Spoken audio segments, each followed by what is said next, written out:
दोस्तों आज यह वीडियो किसी धर्म के खिलाफ नहीं बल्कि भाई हर धर्म कुरान में में दी ये भी गई लिखा नैतिक शिक्षा को है कि मत समझने जाओ के लिए नमाज है। की तरफ, मत पढ़ो नमाज तुम, ठीक है। तो क्या मतलब जो कह रहा है कि नमाज मत पढ़ो, नहीं, वो कहता उस वक्त जब तुम नशे की हालत में हो, ठीक है। क्यों? क्योंकि तुम नशे में होगे तो तुमसे गलतियां होंगी, ठीक है। और शराब हराम है, शराब हराम है। क्यों हराम है? क्योंकि शराब सारे ऐप देती है, ठीक है। एक आदमी को 3 टास्क दिए गए कि तुम एक औरत के साथ बलात्कार कर दो, दूसरा एक बच्चे को चाकू मार दो, और तीसरा उसके बच्चे को चाकू मार दो, और तीसरा शराब पी लो। तो उस आदमी ने कहा कि गुनाह मुझे करना है तो मैं किसी और को तकलीफ क्यों दूंगा। उन्होंने कहा शराब ही पी लेता हूँ, सिर्फ मुझे गुनाह होगा।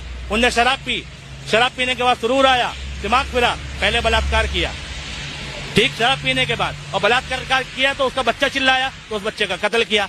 इसलिए शराब हराम है, क्योंकि अगर वो शराब ना पीता तो बाकी के 2 गुनाह भी नहीं होते ना, ठीक, बाकी के 2 गलत काम भी नहीं होते। हर धर्म अच्छा सिखाता है। यहाँ बात नमाज की नहीं बल्कि नशे की हालात में इंसान की सोच क्या हो जाती है, यही समझाया गया है।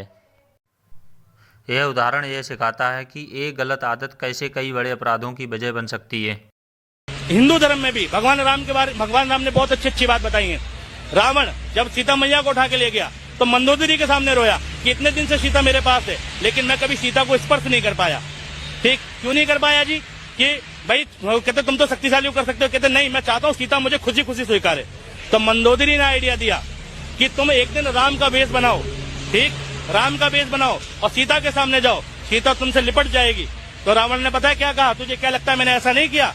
कहता मैंने राम का वेश बनाया, राम जैसे केस किए, राम जैसे वस्त्र पहने, राम जैसा श्रृंगार किया, और उस वक्त कहता है क्या हुआ? जब मैं राम का वेश बनाता हूँ, मुझे मेरी बीवी, ठीक है, मुझे मेरी बीवी के अलावा सारी दुनिया में माँ बहन नजर आती है, यानी हर औरत मुझे मेरी माँ बहन लगती है, ठीक। ये रावण ने कहा राम के बारे में कि अगर राम का सिर्फ तुम कपड़े पहन लो, उसकी जैसी वेशभूषा बना लो, ठीक, सिर्फ राम जैसा बन जाओ, तो तुम गलत करने की सोच नहीं सकते। राम का नाम यहाँ किसी बहस के लिए नहीं बल्कि मर्यादा और संयम के प्रतीक के रूप में आया है।